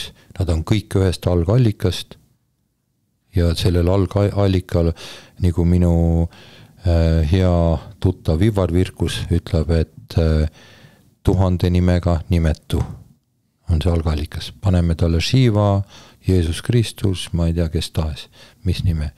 See on meie algallikas. Nii et ta on üks algallika peegeldus ja kuna ta on 2,7 tonni, siis ma arvan, et ta tunneb ennast hästi meie metsade vahel. Et mets ei neela alla veel? Ei. Pigem vastupidi või? Ei, ma arvan, et nad saavad sõbralikult läbi. Sa oled kasutanud sellist sõna nagu jõukus ja paljud inimesed mõtlevad selle all nagu sellist materiaalset jõukust, et sul on nagu raha ja kapitali hästi palju. Et mis see jõukus sinu jaoks tähendab ja kuidas ta nagu materiaalselt väljendub? Taoistlik käsitlus ütleb jõukus eelkõige hakkama saamine, tervisest pakatav, sõprade keskel, ütleme enesega rahul olev ja loomulikult sinna juurde käib ka raha ja kõik muud. Et see on nagu jõukus. Et ta on palju laiem mõiste kui lihtsalt rahaline mõiste. Et meil tihtipeale siin läänemaailmas kipub olema nii, et tervise ja muude eluväärtuste hinnaga saan hulga raha kokku ja siis pärast kulutan selle kõik ära, et kuidas seda tervist hoida. Ja et paljudel inimestel on nagu see eesmärk saada rikkaks või siis osadel on ka see, et saada kuulsaks, eks ole. Vist mingist perspektiivist objektiivselt saab väita, et sul on nagu mõlemad, eks ole, et sa oled nagu kuulus ja siis sul on mingisugune materiaalne jõukus, eks ole. Aga mis see nagu üldse, kui ütleme nii, et mis sa ütleks nendele võib-olla 20 või 30 inimestele, kes tahavad rikkaks saada ja mõned neist ka tahavad kuulsaks saada, et kas see on hea asi, mida tahta? Ütleme nii, et rikkaks saada siis rahaliselt. Mis seal halba on? See on, nüüd on küsimus, kuidas saada. See on minu meelest, see on ju täitsa ju mõistlik saada rikkaks. Iga inimene tahab ju, ütleme, iga inimene tahab maailmas ringi reisida, tahab elada mugavas kodus, tahab, et ta lapsed saaks hea hariduse, see on ju väga inimlik ja loomulik ja noh, kahjuks seda ilma rahata ei saa, seda saab raha eest. Aga nüüd küsimus on, kus see rikkus peitub või kus see jõukus peitub. See jõukus peitub kõigepealt sinu enda sees ja siis ta peegeldub väljaspool. See on see sama nagu noh, siin otsivad õnne, armastust ja nii edasi. Mida rohkem nad seda otsivad väljast, seda vähem nad leiavad. Noh, vaadake enamus neid vaimseid inimesi, kes on. No, need on, tüüpiliselt on nad noored 2-30-ndates, siis on seda õhinat palju. Otsitakse ja noh, üha rohkem ja rohkem. Siis hakkab üks stress tekkima, juba olen 40. Nüüd hakkab stress tekkima, siis hakkavad pinged välja kasvama ja nii edasi üsna tihti peale. See on nagu nii tüüpiline pilt, et mina ka käisin ja see on igal pool, mitte ütleme, et ka enda imestuseks, kui ma olin mingi 10 aastat käinud taustlikku teed mööda, et vaatad, et ikka ühed ja samad näod, otsivad ühte sama asja, ikka ei leian. et keegi peab ikka ütlema, et see on sinu enda sees. Sa rääkisid sellest, et kuidas see noh, et esiteks see elementide ringkäik, eks ole, ja siis no, et ütlesid, et kui sul raha tekib, siis sul tekib ka see projekt või asi, kuhu seda raha, eks ole, panna. Et kas see on nagu kogu aeg niimoodi olnud või seal vahepeal on hammasrattad nagu seisma jäänud ka? Ei, see on minu loomulik olek ja see on kogu aeg nii olnud, et noh, tihtipeale see võib-olla ei ole projekt, tihtipeale mõtleb looja välja ka mingi lähedase inimese häda, mida sa siis pead päästma minema. Et noh, küll looja on nagu tark, et tema jagab asju, aga lahendab ära. Mul jäi meelde ka see, et sa rääkisid sellest 2008 aasta sellest majanduskriisist. Et ja siis mul jäi sealt meelde see, et sa rääkisid sellest, et sa tahtsid nagu väiksest peale olla nagu kõva vend. Ja siis nagu 2008 aasta kriisis see nagu see pilt nagu joonistus ümber või siis ütleme niimoodi, et see kõva venna pilt on nagu muutunud ajas. Et kuidas see pilt on nagu muutunud, mida see tähendab üldse ja kuidas 2008 aasta see majanduskriis nagu seda mõjutas, seda pilti iseendast võib-olla? Ma ei mäleta, mida ma tollel ajal mõtlesin, aga noh, praegult ma elan nagu 3. majanduskriisi üle, et eks nad kõik on eripõhjalised, aga me ise oleme seal sees natukene muutunud. Aga eks me omi ämbrid teeme ikkagi, need ämbrid me teeme ikkagi ära, need erinevates kriisides, aga need väljenduvad erinevalt lihtsalt. Aga kuidas need sul väljendusid näiteks 2008 aasta? No 2008 ma ostsin Riias ühe maatüki 30 miljoni eest, suutsin sinna veel 5 miljonit investeeringuid teha ja lõpuks, ma ei tea, 10 aastat hiljem või rohkem müüsin selle, ma ei tea, enam-vähem 11-12 milliga maha. No. Et see oli üks ämber. No. Või siis ütleme, et ega no jah. No ühelt poolt võib mõelda, et kaotasid 20 miljonit, aga teiselt poolt võib mõelda, et noh, tolleks aja hetkeks sul oli 11 miljonit, see on nagu suur raha ju tegelikult. No jah, alati võib ka nii mõelda, jah. Et noh, see on nagu ettevõtja ämber, aga noh, mul on antud tegelikult nagu nii, et kui mingi kriis hakkab ja see on ka võib-olla taoistliku arusaama järgi, sest et hiina keeles on igal sõnal või on mitu tähendust ja kriisil on ka alati tähendusvõimalus. Ongi natukene nagu selline Hiina poolt tulnud arusaam, et kui miski on nii, siis alati on sellel nii ka teine otsa, mis see on. Et kriis on alati võimalus ja selles mõttes mina, kuidas öeldakse, natuke naudin kriisi. Sellepärast, et noh, ma olen, et see on palju võimalusi ja võib-olla ka minu üks käsitlus minu minu olemusest on nagu selline, et minu nagu siuke juhtiv ruun on esimene ruun urmas. Loob ja lammutab kogu aeg. Ehk see ongi ka nagu teatud mõttes kriis. Et loon ja siis on ja loon ja lammutan. Et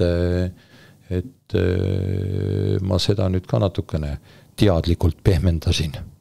Natukene seda urri kinni minevat asja, see on nagu urmas, kohe vahepeal jääb kinni natukene. Et ta ei peaks nii kinni jääma sinu aeg. Mõtled seda, et iga asi on kriis, eks ole. No mulle meeldib mõelda, et see on nagu alkeemia, mõnes mõttes, isegi. See ongi alkeemia. Et kui on kriis, siis kui sa alkeemiat teed, siis sellest tuleb midagi head ka välja. Põhimõtteliselt teed kulda sellest nagu. Vaimsel tasandil. Jah. Minu käest on üsna tihti peale küsinud, et ma ei tea, mida teha või mis eriala valida või nii edasi. Siis kui ma ütlen, kui sul selga ei ole, siis mul üks soovitus. Ole lihtsalt hea inimene. Sest seal on kõige väiksem konkurents. Sest igal pool mujal on konkurendid ees ju. No jah, ma ei teagi, kas ma nagu võtaks üks eesmärgi, et olla hea inimene, et see tundub riskantne. No jah, võib-olla. Riskantne, et ta võib, seal on see, et mis see tsitaat oli, et tee põrgusse on sillutatud heade kaotustega. Jah. Et see tundub hästi ohtlik viis, kuidas mõelda. Aga ma toon Mandaxia näite pime ruumis, kui ma 3 nädalat olin ja siis seal tekkis mingi väljaspoolt tulev müra tuli sinna sisse kuidagi ja siis keegi seal pime ruumis, need oli seal palju inimesi, aga keegi ütles ka häälega, et mis asi siin toimub, et mina mõtlesin, et siin on nagu paradiisis. Siis Mandaxia küsib pimeduses, et aga kus sa tead, kuidas paradiisis on? Vaikus. Et võib-olla seal käib suur pidu. No võib-olla käi.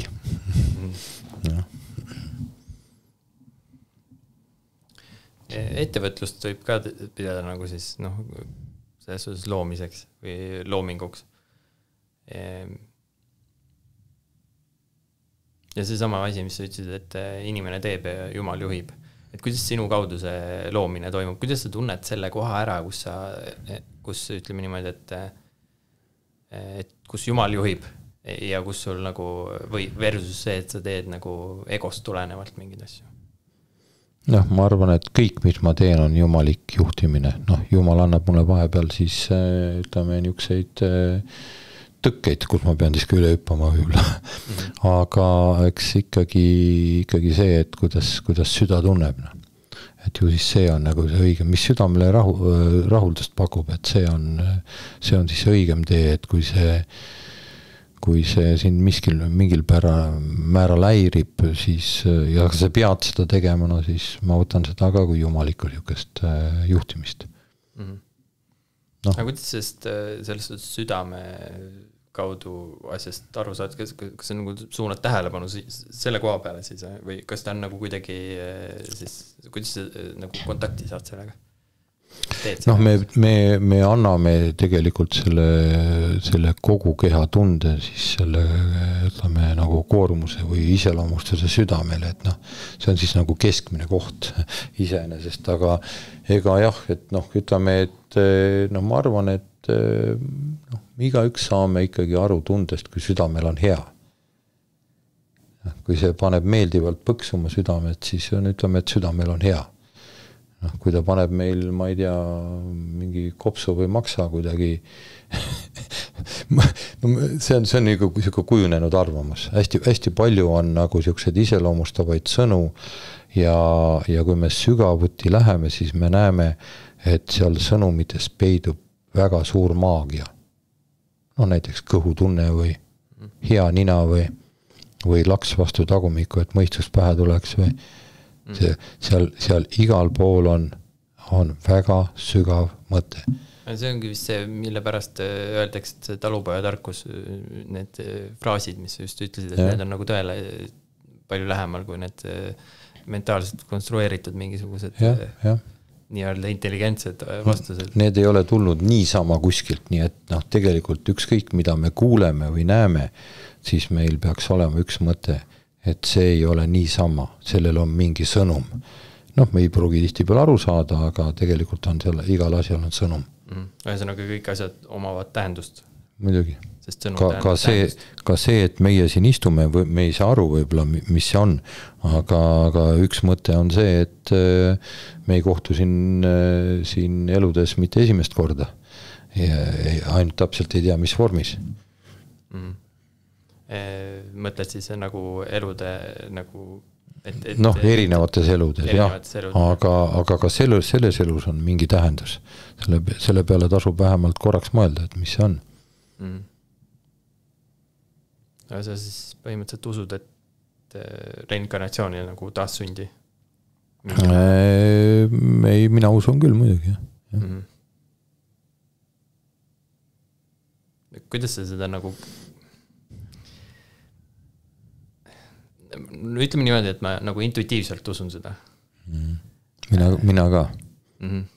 Seda põhjendama hakata. Mul mõistes ei ole suutnud veel ära nagu seda...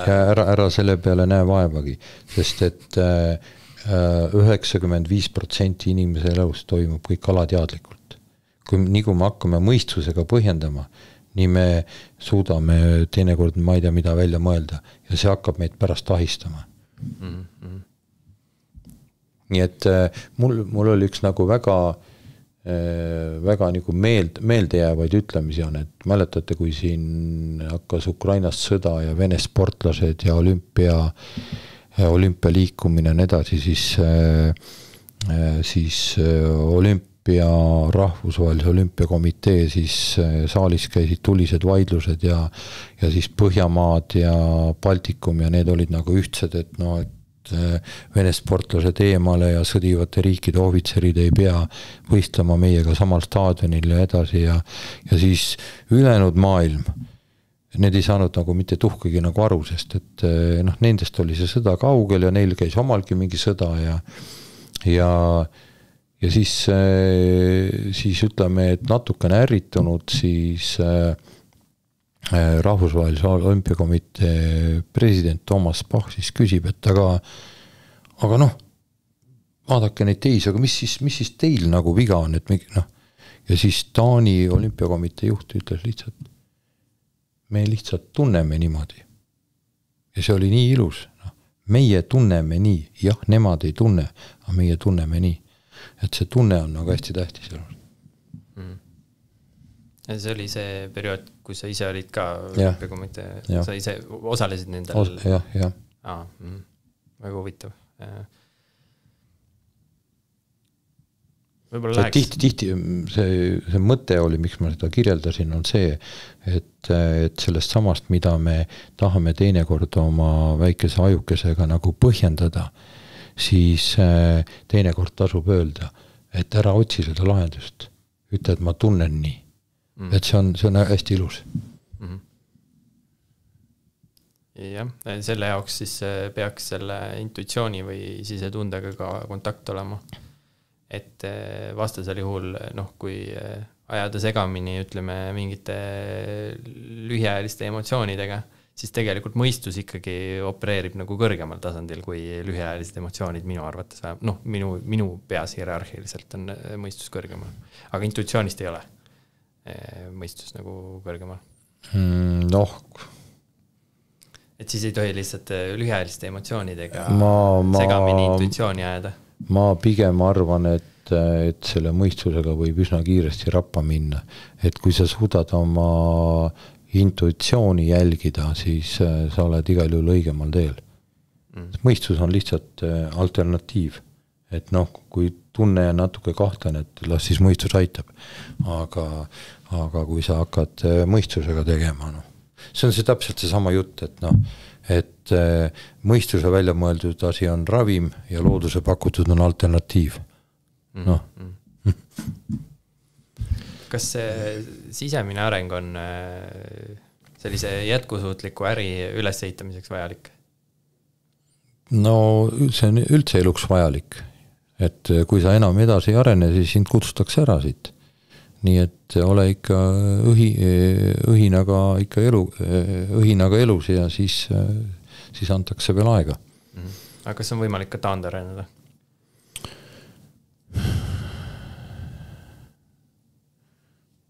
Noh, jah, kuidas võtta, et ju siis ikka on, kui siuke sõna välja mõeldud on. Muidu poleks. See on väga loogiline, jah. See ettevõtjate mõju, mis siin saatest on ka väga palju läbi käinud, on see, et meil on selline, lääne maailmas on selline nagu pigem materialistlik ühiskond, et esikohale ikkagi pannakse see materiaalne maailm, eks ole, ja need muud asjad nagu on, nii ja naa on tendega. Ja siis on meil siin selline kapitalistlik maailm, eks ole, kui saab niimoodi nimetada.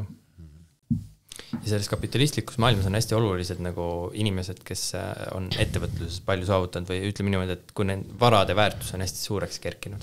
Näiteks Elon Musk või Bill Gates ja samamoodi võib ka sinu kohta Eestis öelda mingis kontekstis, et sarnasesse asja liigitada ühiskonna kontekstis. Mis sa arvad, kas sa ise nagu liigitad ennast niimoodi ja mis sa arvad, miks see niimoodi on, et ettevõtjatel on hästi suur mõju tänapäeval ühiskonnas, läänes just?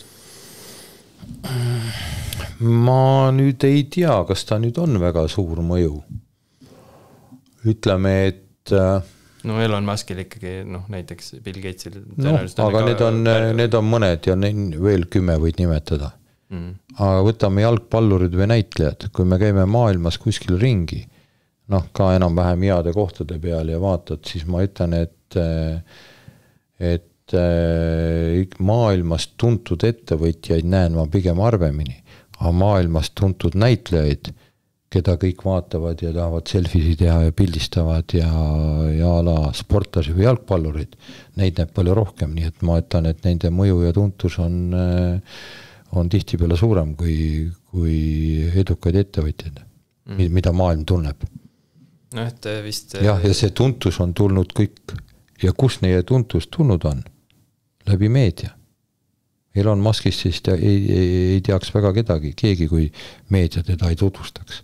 Aga meedia tutvustab sportlasi ja näitlejaid tegelikult rohkem kui ettevõtjaid. Ettevõtjaid ainult mõningaid. Ja, tegelikult sa saad nagu suht keskpärane või alla selle näitleja alla sind ikkagi kajastatakse. Aga ettevõtjad nagu pigem seal ülevalt poolt nagu kajastatakse. Sa pead ikka ettevõtluses pead ikka top olema, aga isegi ma arvan, et maailmas on, ütleme, ma ei tea, kui nüüd, ma ei tea, kuskil mingi maailma 10 kuuluvad Walmarti omanikud sul kõrvas lauas istuvad kuskil New Yorgis, kas sa ära tunned või ei tunne? Vaevalt. Aga DiCaprio tõenäoliselt tunned ära ikka. Just, jah. Et on küll jah, näitlejad ja ettevõtjad võib-olla rohkem, jah. Aga huvitav on see, et miks ma selle küsimuse küsisin, sa ütlesid, et siin septembris tuleb mingisugune taustlik inimene tuleb siia. Mantakt siia. Ma ei olnud nagu seda varem kuulnud seda nime. Seal on mingi põhjus, miks ma ei ole seda varem kuulnud, sest sellepärast, et tõenäoliselt meediakanalid ei kirjuta sellest. Ja mingi põhjus, et sa nüüd kuulsid sellest. Mingil põhjusel kuulsin, jah. Aga see ongi huvitav, et see ei ole vist ju alati niimoodi olnud, et tihtipeale need vaimsed õpetajad on olnud nagu võib-olla kõige kuulsamad just ühiskonnas või nagu filosoofid. Vaimsed õpetajad võib öelda, jah. Jah, et tänapäeval nagu seda ei näe, et nad üldse kuskile, ma ei tea, nõustaks näiteks valitsust või oleks kuskil riigi juhtimise juures nagu teeks mingisuguseid asju, et ma ei tea, võib-olla ma olen valesti näinud, aga ma nagu sellist asja ega väga ei ole ja kui kellegil ongi, siis on ta nii, et ta välja ei paista, ta on peidetud, jah.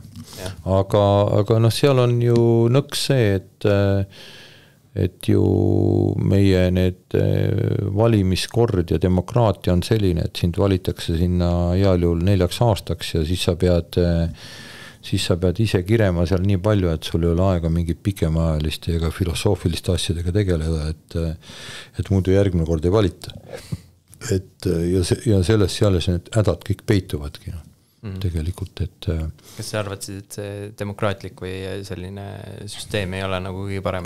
Ma ei ütle nüüd, kuna on palju kasutatud sellist ütlemist, et ta ei ole üldsegi mitte hea, aga paremat ka pole keegi välja mõelnud. Et mina ikkagi pooldan seda, et niisuguse vaimse toega liidrid võiks igal juhul olla. Valgustatud monarh, kes on demokraatia kaudu võimulus olnud? Jah, näiteks. Ma ütlen kas või näiteks, mulle näiteks meeldib ka see Araabia maade lähendamine. Seal on vaimne liider ja praktiline liider. Ja vaimne liider on pigem eespool. Et meil nagu kahjuks, meil on kõik nagu niisugused praktilise elu esindajad ja jääb sellest vaimsest poolest puudu ja püüame siis mõistuse abil kõik asjad teha nii nagu peab, aga ma tuletan veel kord meelde, et ennem olid ikka Koidula ja Kreutzwald ja siis tuli riik alles. Ehk vaimsus on eespool. Aga kes need täna üldse võiksid need Koidulad ja Kreutzwaldid olla? Ütleme, et kui nad tulevad, siis nad tulevad. Ehk ma arvan, et ma ei näe täna lähiajal nagu niisugust võimalust, et see päris nagu niipidi tuleb, kuna riik on olemas, valmis, riiki peab hoidma, siis tegelikult oleks riigi juhtimisel tarkust, et tuua see vaimne osa sinna kuidagi kõrvale. Ma olen isegi natuke selle üle mõtisklenud, et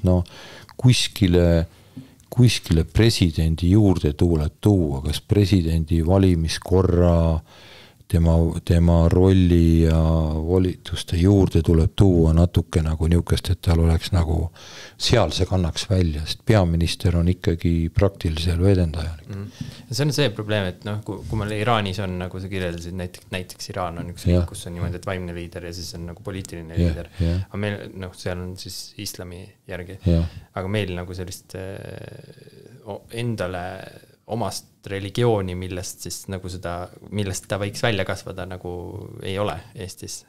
Selleks ei pea sellele religioonile otseselt, see ei pea olema nagu võib-olla religioon, see, ma ei tea, Rootsis on kuningasega, seal religioon ei ole, seal on see kuidagi teistmoodi, küllap annab mingisugune religiooni ja kuninga vaheline sümbioos. See on hea sõna, maavanem äkki. Maavanem näiteks, jah. Oleks päris hea sõna.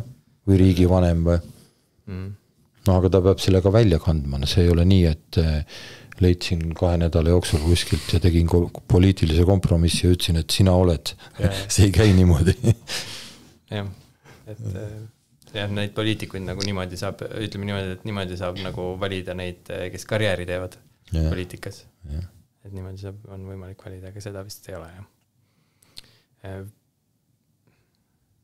Millisena sa tajud nagu enda vastutust ühiskonnas, Eesti ühiskonnas? Et praegu rääkisime, et võiks olla mingisugune riigi juhtimise juures, võiks olla mingisugune vaimne inimene.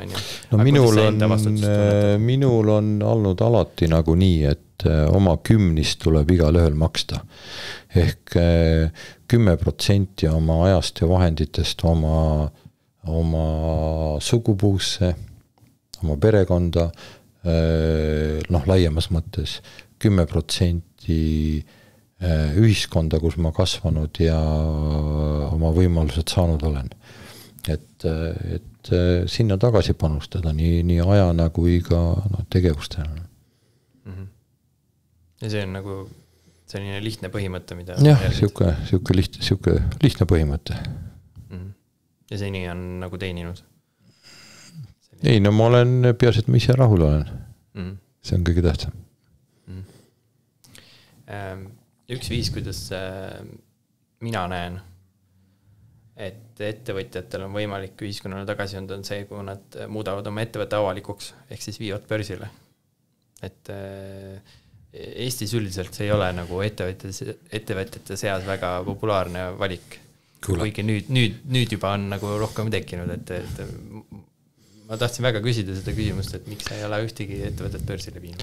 Ma olen olnud, minu turvafirma ESS oli kunagi börsil ja ma tulin sealt ära, sealt börsilt, et no mul oli tunne, et vaata börsilt võib saada rahalisi vahendeid natuke ja olla nagu rahva seas nagu üldpopulaarsem, nagu natuke, aga sa saad kohe mingisuguseid koormisi endale kaela. No kas või sookvoodid näiteks või midagi taolist, on mul seda siis väga vaja. Mitte et see, et ma hinda neid naisi seal vastupidi, ma otsin neid sinna juurde, aga kui keegi ütleb, et sa pead, õnneks on olemas mul piisavalt tütreid poegi, et mis ma panen nagu need nagu, aga iseenesest jah, ütleme, see börsil olemine on hästi palju siukseid, nagu niukseid natuke siukseid kahtlase väärtusega regulatsioone on seal ja siukseid, jah.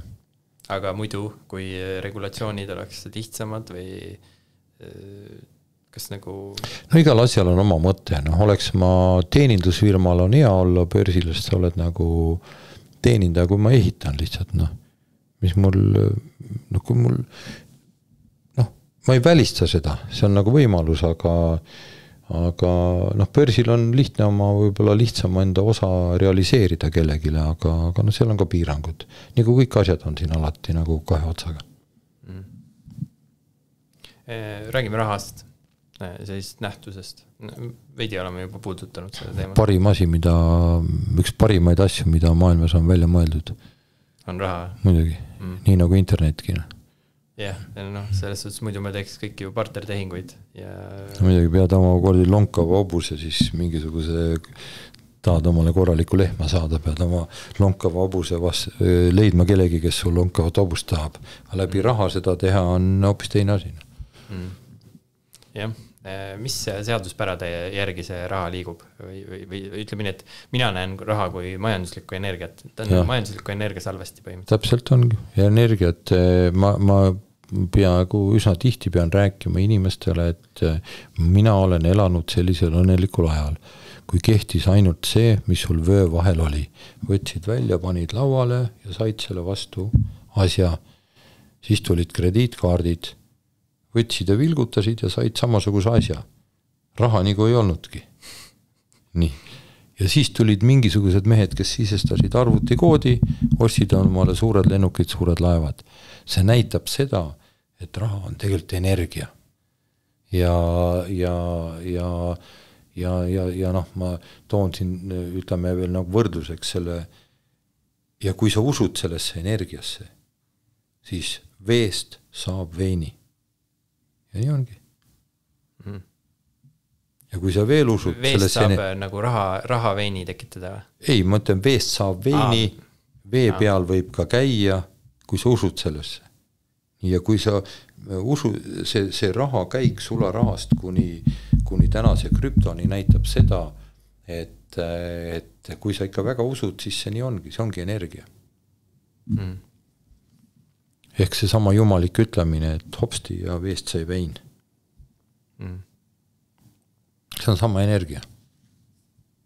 Kas sul on krüptorahast? Omad sa midagi? Ei ole. Ei ole üldse? Ei ole. Mis sa sellest nagu praegusest rahasüsteemist arvad?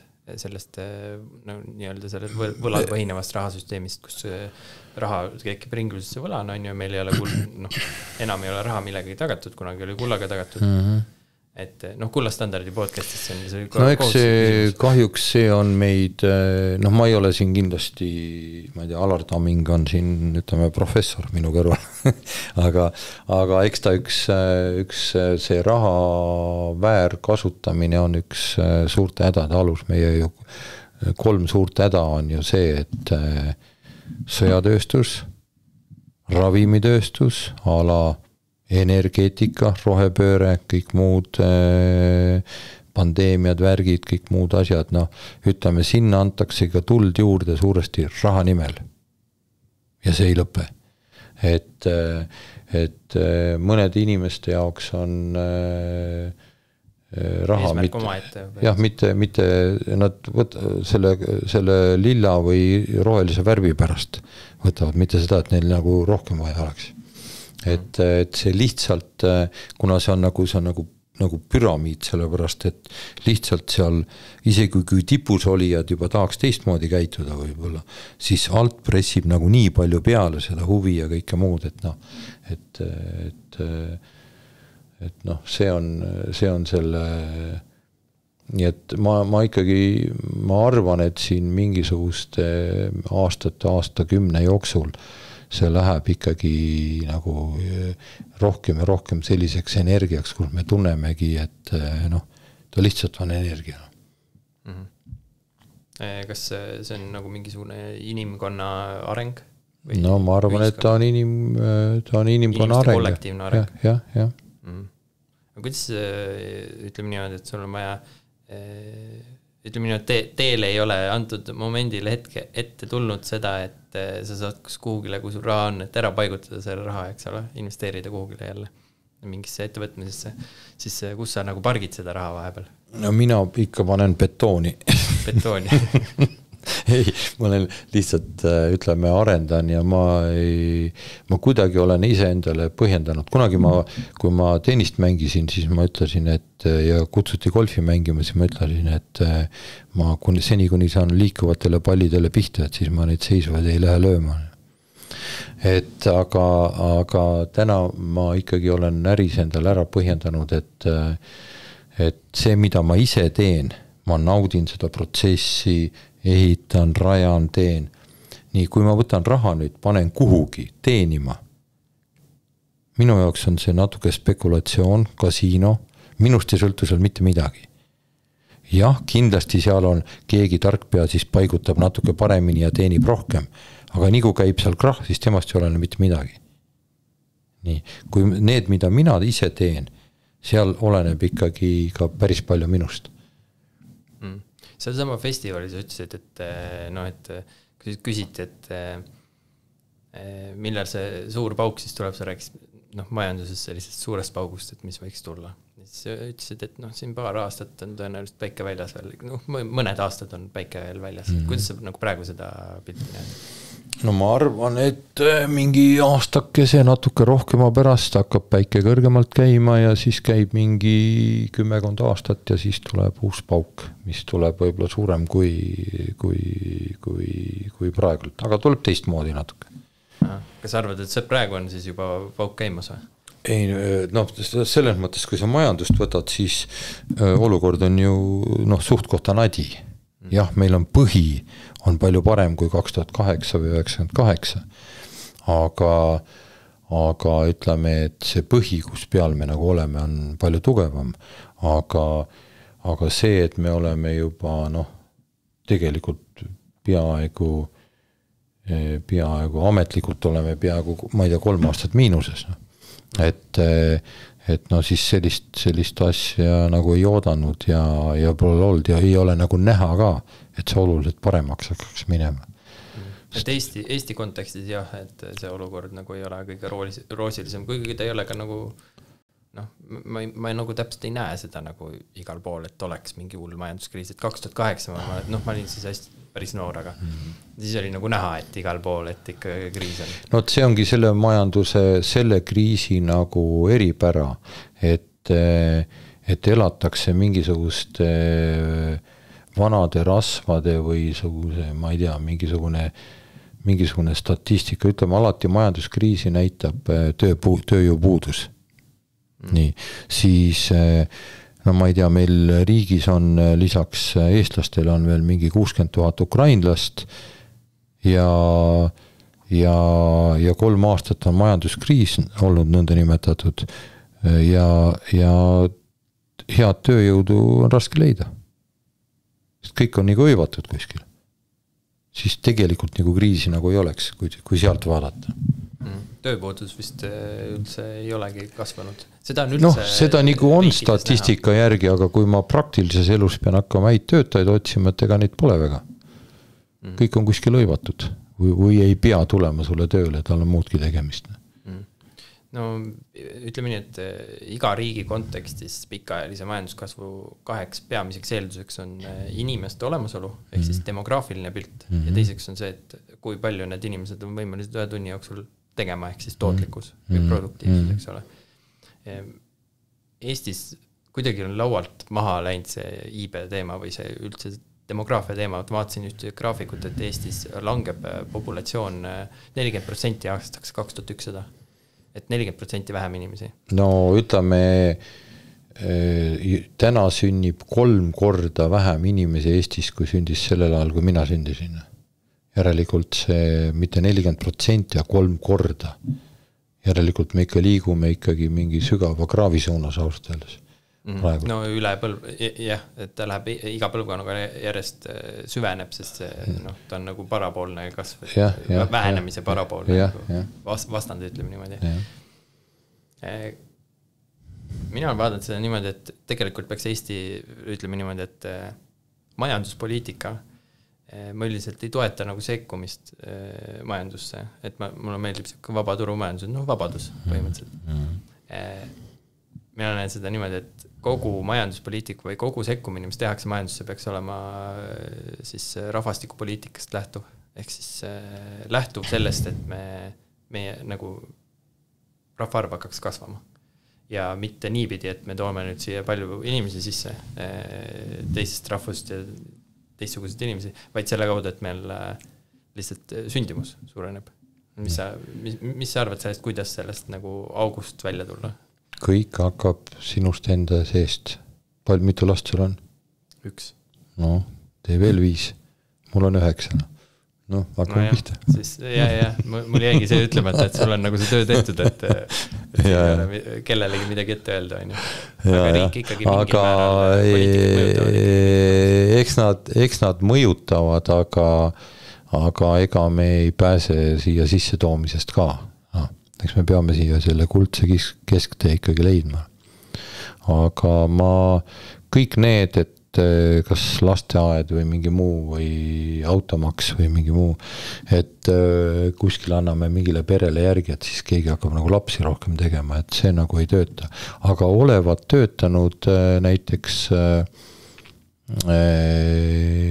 Iisraelis selline meede oli kasutusele võetud, et kõigil naistel, kellel on vähemalt 4 last, need pääsevad elu lõpuni tulumaksust.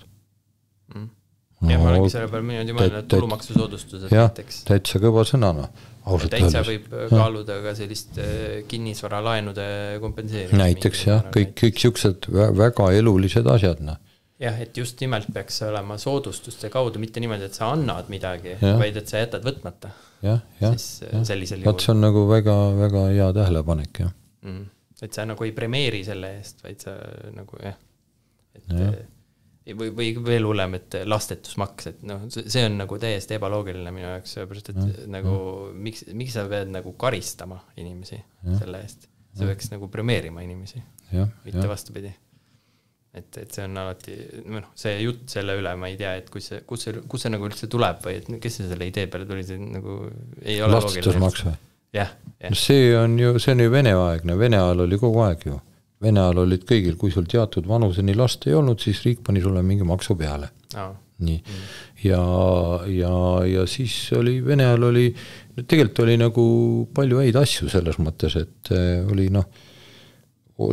haridus, oli ülikooli haridus, oli ma ei tea, mingi keskeri, said nii palju juurde, oli ülikool, said nii palju juurde, olid, ma ei tea, oskasid veel ühte võõrkeelt, said nii palju juurde, et iga asi oli nagu kõik nagu niuke, et selline skoor nagu põhimõtteliselt. Jah. No võib-olla see ongi see nõukaajast pärit see mõtteviis. Kuidas me nagu kui sa vaatad nagu globaalselt, vaatame, mis siin maailmas toimub ja kõik see, mis Trump siin korraldab ja see on nagu mulle väga meeldib. Sulle väga meeldib? Väga meeldib. Mis sulle meeldib selle puhul? Mulle meeldib see, et ta paneb ühiskonda mõtlema, paneb inimesi mõtlema oma senise käitumine. Raputab põhimõtteliselt. Raputab, jah. Tähendab, vaata nüüd ise. 130 miljonit Venemaa, 500 miljonit Euroopa, 350 miljonit Ameerika. No miks keegi peab üldse siin kuidagi kedagi aitama või kaitsma? Tehke ise oma asjad korda. On see vale või? ei ole vale. Nüüd tuleb välja, et Euroopa on nüüd nii nõrk oma igaste tiluliludega ja oma juhtimismängude mängimisega seal, et ta ei saa isegi 10 aastat ei suuda ennast koguda, et saada hakkama. See on ajalooliste mustrite kordumine. Jälle peab tõusma sakslane püsti ja ütlema, et stopp, teeme ära. Ülejäänud ei suuda tõusta, teised ilutsevad. Ja see on sama mustrite kordumine jälle. Et keegi Trumpi-sugune peab ütlema. Kas see retoorika oli täpselt nii või naa, aga keegi peab raputama, et hakake nüüd ise ka mõtlema. Aga kuidas me nagu siis ütleme nii, et riigina võib-olla siin kogu selle asja keskmes nagu ellu jääma? No meil on, ma väga lootsin, et see mingi peaministri juurde moodustatud tarkade meeste kogu hakkab andma nagu, ütleme, natuke nagu vaimset nõu, aga need hakkasid planeeringutega tegelema ja mingite üksikasjadega. Et tegelikult on vaja riigil on vaja usku, identiteeti, mitte seda sõjahirmu, mitte rääkida, et a la Poola ja Balti riigid, vaid tegelikult Põhjamaad. Täna, kui kogunevad seal mingisugused, ma ei tea, sõjaväed asjad kuskil Soome piiri taga, tegelikult peaks rääkima Rootsi, Soome ja Eesti piiri taga. Me oleme ühtsed. Mitte nii, et väriseme igaüks eraldi. Et me oleme ühtsed ja me ei karda, oleme enemgi andnud ja anname tulevikus ka tuld, piltlikult öeldes. Aga selle peale me räägime, et Poola ja Balti riigid või Balti riigid ja väriseme siin ükshaaval. Et selline identiteedi otsimine, sõnumi külvamine, see on see, vaimse poolega peaks rohkem tegelema. Ja mitte nagu sellisest hirmust lähtuma otsustes. Kui sa tahad tanki enda õuele, saad selle igal juhul. Räägi. Mida rohkem kardad, igal juhul saadna. Aga kas meil on nagu liigume praegu sinna poole või?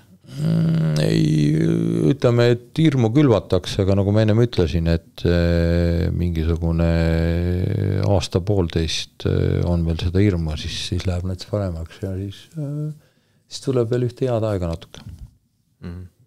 Mis pärast seda head aega saab? Pärast seda head aega hakatakse jälle maailma ütleme niimoodi mõjuvõimu jagama. Et see ka liigub nagu tsüklitena ja kas sa arvad, et sõjad on paratamatu osa? No sõjad on selle paratamatu osa. Kui sa ajalugu vaatad, siis kogu ajalugu on sõdade ajalugu ju. No sisuliselt küll. Ja see kõik on ikkagi täpselt lõpeb samade lausetega. Ja peale seda, kui kõik põlvepikkused olid maha löödud, hakkas arenema haridus, kultuur ja majandus ja tõdõdõ. See on kõik käib nagu ükene loon ja lammutan. Suuremas pildis ja väiksemas pildis. Ja need, kes räägivad sellest, et mingil hetkel äkki siis sõdu enam ei peeta, et need on nagu roosa manna pigem roosate prillidega. Ja võib-olla Putin on ja Hitler on, ütleme, 500 aasta pärast samasugune maade avastaja nagu Kolumbuski, kes avastas Ameerika, eriti Lõuna-Ameerika või Põhja-Ameerika muidugi. Et mis ta tegelikult siis tegi? Läks oma sõjalaevadega sinna, lõi päris rahva maha ja võttis selle kõik enda kontrolli alla. Ja kas see kuvand siis nagu muutus ajas sajandite vältel? No ju siis on. Tollel ajal ta läks ju sõjalaevadega sinna ja lõi kõik maha seal, kes ette jäid. Varjastas ära. Võib-olla see oligi siis varjukülg sellel tegevusel. Maade avastuse varjukülg põhimõtteliselt. Ju siis oleks läinud ta rahuliku laevaga ilma sõjameesteta. Sa räägid sellest, et sul on 3 majanduskriisi, et kriisides on ka võimalused. Kas see 4. nüüd, see ongi see, mis tuleb siis seal 10 aasta pärast. 10 aasta pärast. Ja, aga nagu kunagi, kes see ütles, siis oli vist akadeemik Lippmaa, ütles, et aga ärme sellest 4. räägime kohe 7. No see läheb juba päris kaugele, et neid ma ei suuda ette prognoosida. Ma võib-olla lõpetuseks küsiks... Neid ei peagi prognoosima, need lihtsalt käivad. Majanduses on kõik tsükliline, lihtsalt väiksemad tsüklid, siis on, mis on osa suuremast tsüklist, eks ole, ja siis on omakorda mingid suuremad tsüklid nende sees. Ja see on, minu majanduse puhul on see probleem, et kui nüüd on mingi suur tsükkel, mis on nagu põlvkondade ülene, siis mitte keegi ei näe enamus ei näe seda, kes siis ei ole, inimesed ei näe asju, mida nad ei ole ise kogenud. Ehk siis pikemad tsüklit tihti peale ei nähta. Ja siis need tulevad jällegi üllatusena inimestele, need suuremad tsüklid. Mina näiteks ei ole kogenud rahasüsteemi vahetust või rahavahetust nagu selles suhtes. Näiteks seda, et raha oma väärtuse täielikult kaotab. Ja ei ole kogenud seda. Ja minu põlvkond nagu ei ole, siis tundubki, et asjad lähevad nii, nagu nad on alati läinud. Sinu põlvkond saab sellest aru, et kui keegi ütleb sulle, et juuksed on krussis nagu telefonijuhe. Ma ei tea, mina nagu... Nüüd saan aru, jah. Või kui keegi räägib telefoniga, et pane toru ära. Võt sellest ei saa. Just vanasti, et telefon oli toru ikka, pane toru ära, okei, panen toru ära. Nüüd öeldakse ka veel, et pane toru ära, kuigi kõik saavad aru, või enamus saavad aru, aga toru ei ole. Ta on nagu selline, see toru on nagu sellise kergelt romantilise tooniga selles kontekstis. Ma nagu näen seda niimoodi, et kõik siuksed vanad asjad on mõnes mõttes. Mida, vanad nimetused asjadele, mis nagu ei kirjelda neid asju tegelikult enam. Ja need on nagu, seal nagu mingisugune romantika on selle juures. Aga võib-olla see, mis ma tahtsin nagu lõpetuseks küsida, on see, et mul on siin Wordis on viimane küsimus, et kas sa plaanid millalgi oma varanduse ära anda? Või sa annad seda kogu aeg ära? Ja ma annan seda kogu aeg ära ja tegelikult ütleme, et selle varandusega on nii, et kõik me lõpetame nullis. Kui me need plussid, miinused kokku loeme, on 0. Et ma isegi ütlen, et minu arendused Rotermanni kvartalis on sellised, et kui ma kõik laenud ja võlad ära maksan, siis mul on täpselt see väärtus, mis oleks ka olnud siis, kui ma poleks seal mitte midagi teinud. Oleks lihtsalt omandanud ehitusõigust. Rotermanni kvartal oleks täna olnud Varemetes ja ma müüks ehitusõigust. Siis see maksaks sama palju. Ehk minu jaoks on see, mida nagu kirjeldatakse varandusena, tegelikult teekond. Minul on selline teekond. Sportlasel on teistsugune teekond, näitlejal on teistsugune teekond. Aga loomulikult ütleme, et päris siis maises elus ikkagi nagu midagi siis, mis pluss poolel üle jääb, eks ta jääb siis pärijatele. Mul on neid nagu üks jagu. Nii et jah, alati on tark tegu on ikkagi lahendada seda ise, kui pärast lasta teistel lahendada ja tekivad veel pinged ja muud asjad. Aitäh selle vestluse eest. Palun, sulle aitäh, päris hea partner oled ja head küsimused. Aitäh ka kõigile kuulajatele ja vaatajatele ja näeme juba järgmises saates.